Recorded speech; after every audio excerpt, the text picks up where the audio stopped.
Gadis barbar pilihan Ustadz Tampan. Bab 176. Kapan Teh Wardah dan yang lainnya kembali ya? Ini udah jam 5 sore.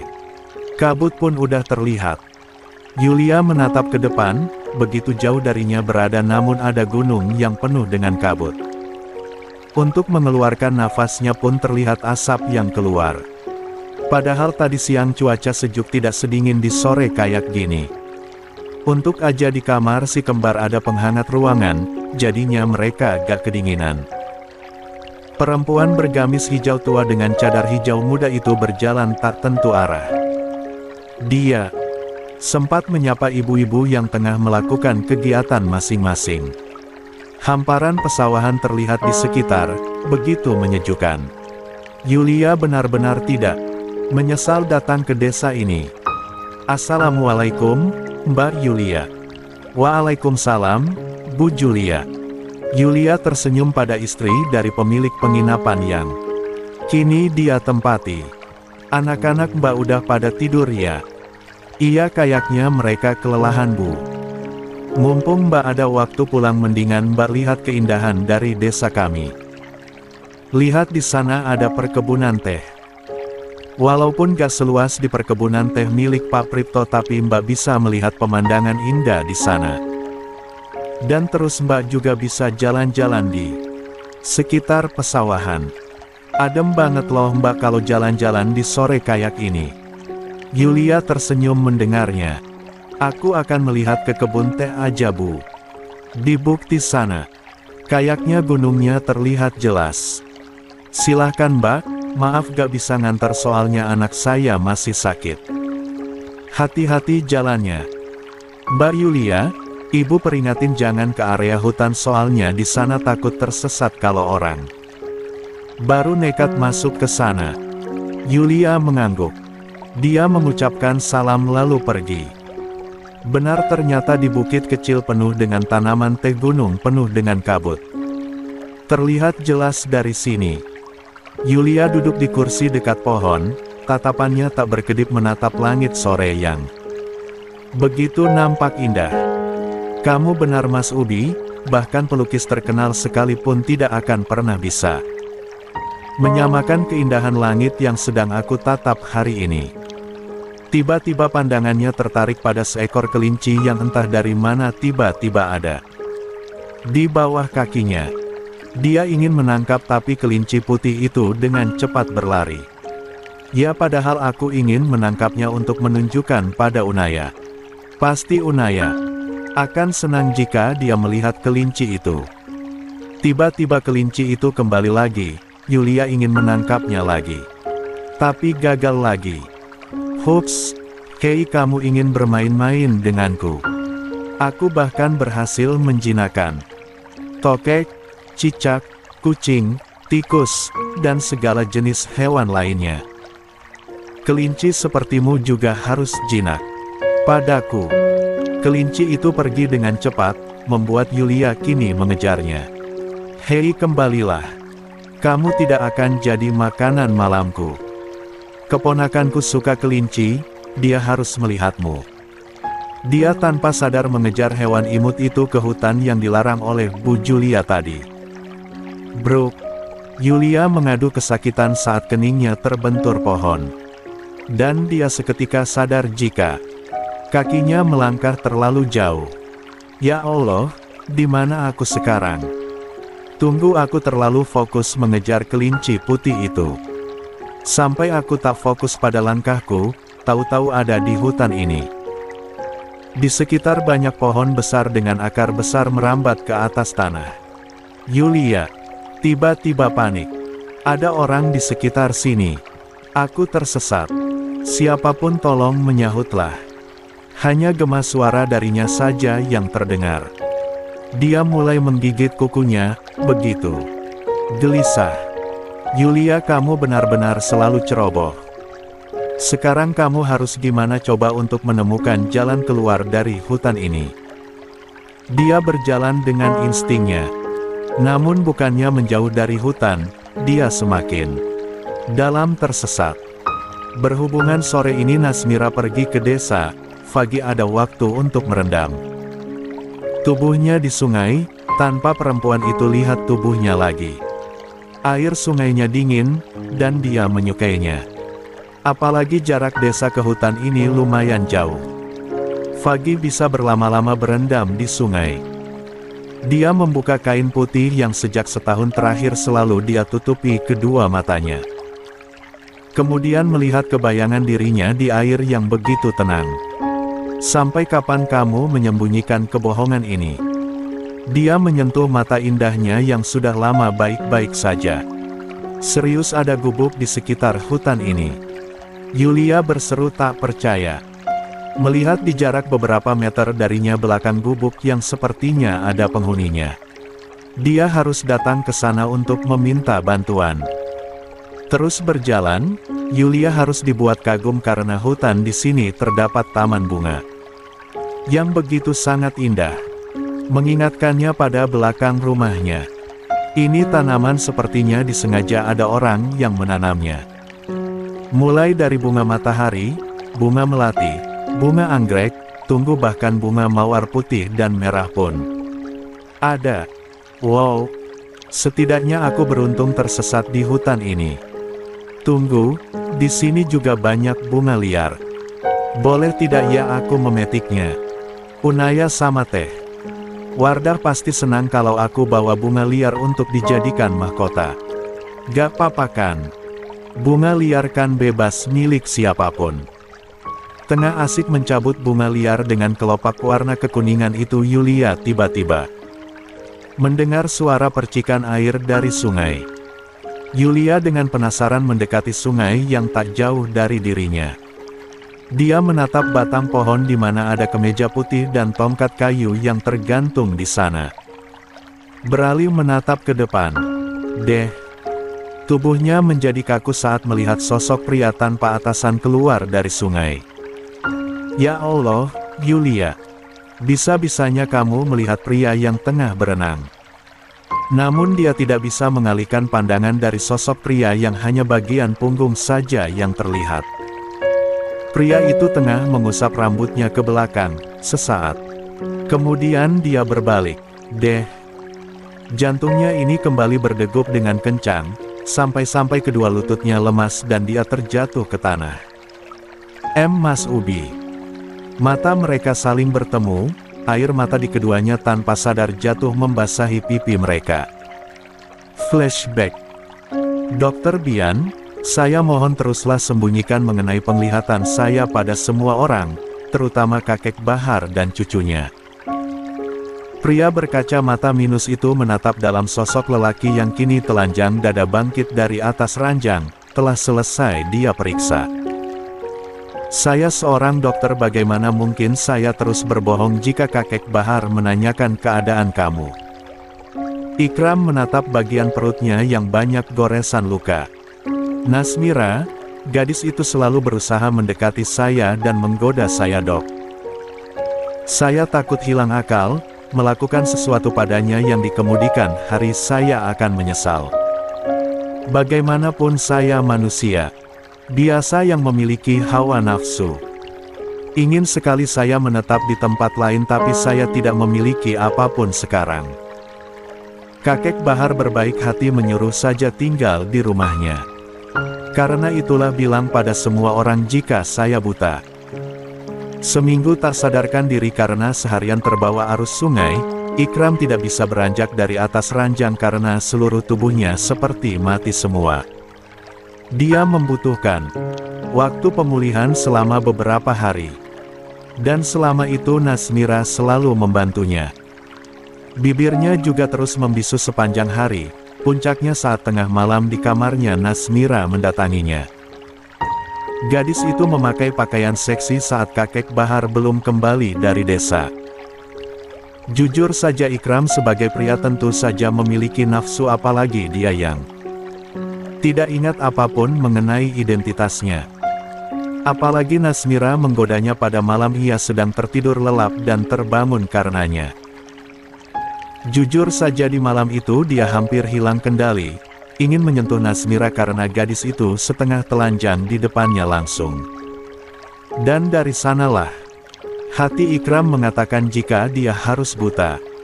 Itu satu-satunya cara dia hidup aman. Allah hanya mengambil ingatannya, buka penglihatannya. Tapi dia ingin buta agar terhindar dari sesuatu yang tidak dia inginkan. Bagaimanapun hati Ikram mengatakan dia telah memiliki perempuan lain di hatinya. Yulia Aureta Nasira. Nama digelangnya, dia yakin itu kekasih hatinya yang mungkin saja selama ini menunggunya kembali. Baiklah, saya akan menutupinya. Ingat minum resep obat dari saya setiap 3 kali sehari sebelum makan. Sama satu lagi, jika kamu ingat apapun katakan pada saya karena saya akan membantumu untuk mempertemukan kamu dengan keluargamu. Terima kasih Dr. Bian. Ikram memakai kemeja putihnya kembali lalu memasang kain putih ke kedua matanya. Saat langkah seseorang terdengar mendekat. Mas Fagi, hari ini aku buatin sup spesial buatan aku loh sebagai tanda permintaan maafku, ucap Nasmira duduk di samping ranjang lalu melirik Dr. Bian, mengkodenya untuk pergi pada pria itu. Dr. Bian hanya bisa meringis, dia tidak tega melihat pasiennya yang berada bersama gadis yang memakai pakaian seksi ini. Pantas saja pasiennya menginginkan pura-pura buta karena lihatlah Nasmira, dia benar-benar menggoda iman. Apalagi tinggal serumah. Ikram benar-benar harus hati-hati agar terhindar dari pikiran kotor. Bagaimana nafsu itu berbahaya, bisa membuat hilang akal dan berakhir dosa besar yang akan dia dapatkan. Pantas saja semua laki-laki menjuluki Nasmira kembang desa, sebab tubuhnya yang menggoda. Mas, maafkan aku mengenai kejadian 2 hari lalu. Aku sudah keterlaluan, aku akan pelan-pelan mengenal Mas. Siapa suruh sih Mas tampan? Malahan sangat tampan jadi akunya tergoda pada Mas. Dalam hati Ikram terus berkata pada Tuhannya, kenapa tidak Allah rusak saja wajahnya? Daripada ingatannya jika wajahnya kini membon, hidupnya. Kamu terlalu jauh Nasmira. Saya diam bukan berarti saya mau padamu. Jangan melakukannya lagi, atau saya benar-benar marah padamu, tidak peduli kamu adalah cucu dari kakek yang saya hormati. Iya, maafkan aku, Mas Fagi. Sekarang makan supnya. Taruh di atas meja. Saya ingin salat zuhur dulu. Makan dulu Mas, takutnya supnya dingin nanti. Salat yang paling utama Nasmira. Lagi pula saya belum lapar. Tapi makasih banyak. Sudah membuatkan saya makanan. Perempuan dengan bibir merah itu tersenyum lebar. Aku bantu ke kamar mandi Mas. Saya bisa sendiri. Mas Fagi mah selalu saja menolak niat baikku. Saya bisa mengurus diri saya sendiri sekarang. Sebaiknya kamu juga ambil wudhu. Aku tidak salat Mas. Kenapa? Halangan? Tidak. Jika tidak halangan ambil wudhu sekarang. Salat itu wajib Nasmira. Kamu harus mengerjakannya apapun keadaannya selama kamu masih hidup. Karena Mas Fagi memaksanya mau tak mau Nasmira mengangguk. Toh dia ingin dipandang baik oleh pria tampan ini. Iya deh. Aku kan mau jadi calon istrimu, berarti aku harus patuh padamu Mas, hehehe. Ikram hanya geleng-geleng kepala. Sebenarnya cucu dari kakek Bahar ini baik, namun dia hanya kurang didikan saja. Mas harus selamanya tinggal di rumahku ini ya Mas. Walaupun hanya tinggal di gubuk. Rasanya begitu nyaman. Bahkan di belakang gubuk pun ada sungai yang sangat indah. Maaf tapi saya hanya akan tinggal sementara waktu saja Nasmira. Sampai Mas Fagi bisa jalan sendiri melalui insting Mas dan mencari keluarga Mas. Ikram hanya diam. Dia mulai memikirkan harus menabung mulai sekarang untuk pergi ke suatu tempat yang ingin dia tuju. Dan dia yakin di sanalah dia akan menemukan keluarganya. Mungkin saya tidak akan pernah tinggal di tempat ini selamanya. Saya hanya akan tinggal untuk sementara waktu. Jangan bicara lagi, ayo ambil wudhu cepat. Karena kejadian malam mengerikan itulah Ikram harus pura-pura buta. Dia juga ingin pergi dari tempat ini. Namun kemana dia harus melangkah?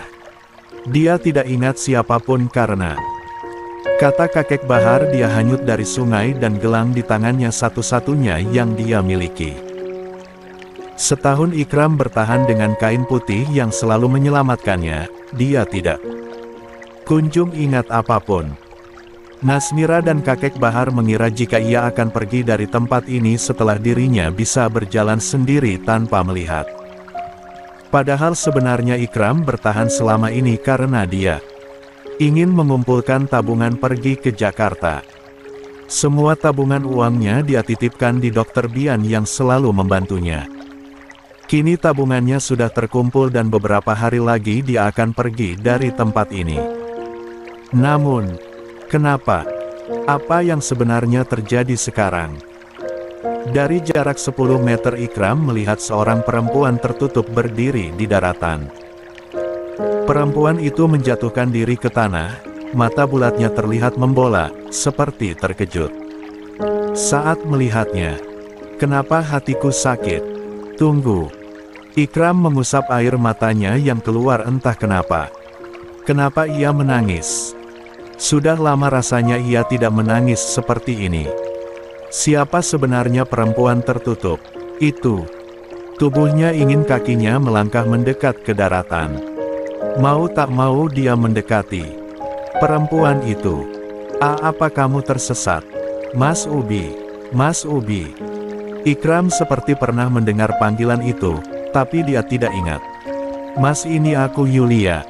Ya Allah, ini kamu kan? Yulia. Ikram dibuat tertegun saat perempuan itu langsung memeluknya dengan erat. Bahkan, menangis semakin keras hingga punggungnya naik turun. Dia ingin menepis, tapi hatinya berkata jangan.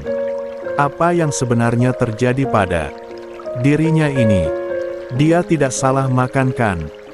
Saat Nasmira memeluknya hatinya marah, tapi perempuan asing ini, kenapa ia tidak bisa menepisnya bahkan ikut merasakan sakit mendengar tangisannya? Kemana saja kamu Mas? Aku kira Mas benar-benar pergi dari hidupku selamanya.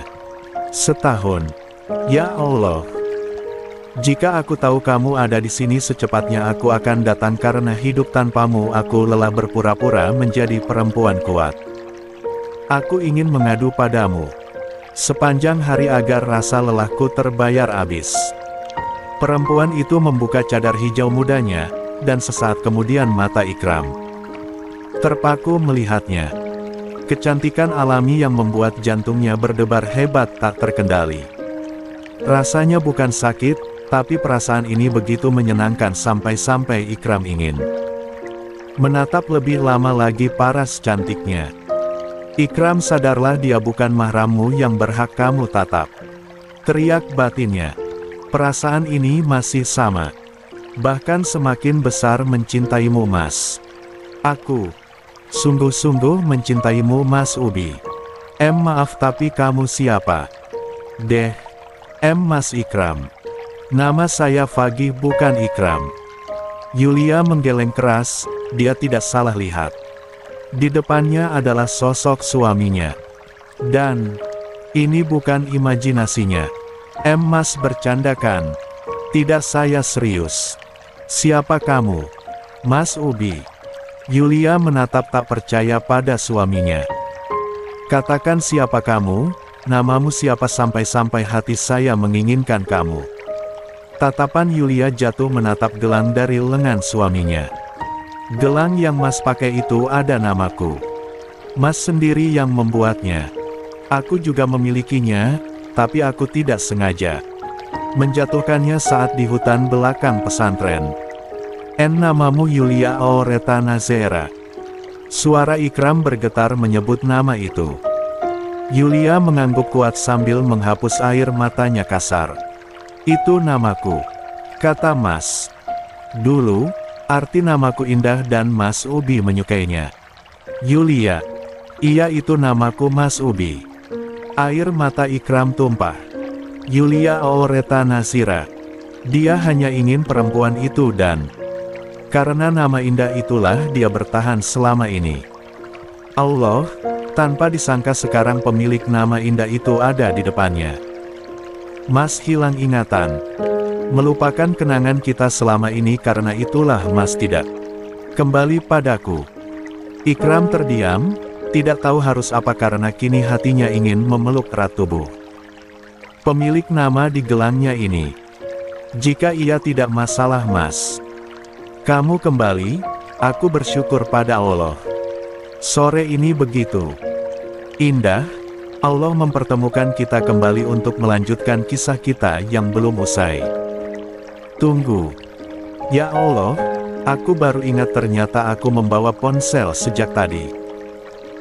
Jika Mas tidak percaya, lihat foto pernikahan kita dan foto-foto kita yang lainnya. Kita menikah. Dia terkejut saat melihat foto dirinya sendiri tengah berdiri di atas pelaminan bersama perempuan di hadapannya. Iya, Mas yang melamarku, katanya aku datang di mimpi Mas. Jadi takut zina, pikiran Mas ingin cepat-cepat memilikiku agar ketika memikirkanku bisa halal untuk kamu. Mas juga yang membimbingku selama ini. Anak kita pasti bahagia karena Ubinya akhirnya kembali. Anak. Nafas Ikram semakin tercekat mendengarnya. Yulia mengangguk, mengelus pipi tirus suaminya yang seperti kekurangan gizi. Mas, maafkan aku baru menemukanmu. Ikram tidak bisa menepis, tangan hangat perempuan ini begitu nyaman. Apalagi tahu jika dirinya terikat dengannya. Dan kini dia menggesekkan pipinya di telapak tangan sang istri. Dengan air mata terus mengalir. Kita pulang. Pasti keluarga kita akan bahagia akan kedatangan Mas, terutama Abi, Bang, Hilmi dan Omar. Ikram menatap tangannya yang ditarik pergi. Ayo kita keluar dari hutan ini. Mas Ubi, tahu kan hutan ini? Bawa aku ke penginapan Pak Joni dan Bu Julia sekarang. Namun Ikram tidak bergeming sedikit pun dari tempatnya. Mas Ubi, tunggu. Yulia mengerjap 3 kali, takut jika apa yang dia lihat sekarang adalah mimpi. Tidak, ini nyata. Saat mencubit pipinya pun dia merasakan rasa sakit. Mas, ayo ikut denganku. Ini sudah setahun. Pria bodoh ini meninggalkan kamu, bahkan tidak ingat apapun tentang kamu. Membiarkan kamu membesarkan anaknya sendirian tanpa ada sosoknya. Dia membiarkan orang tersayangnya bersedih, sedangkan pria ini begitu hidup tenang di tempat ini. Yulia menggeleng dengan mata berkaca-kaca kembali. Mas, jangan bicara seperti itu. Jikapun Mas gak hilang ingatan, pasti Mas secepatnya kembali padaku. Aku mengenalmu melebihi kamu sendiri. Percayalah padaku, kita lanjutkan kehidupan kita di pesantren lagi. Keluarga kita menunggumu di sana.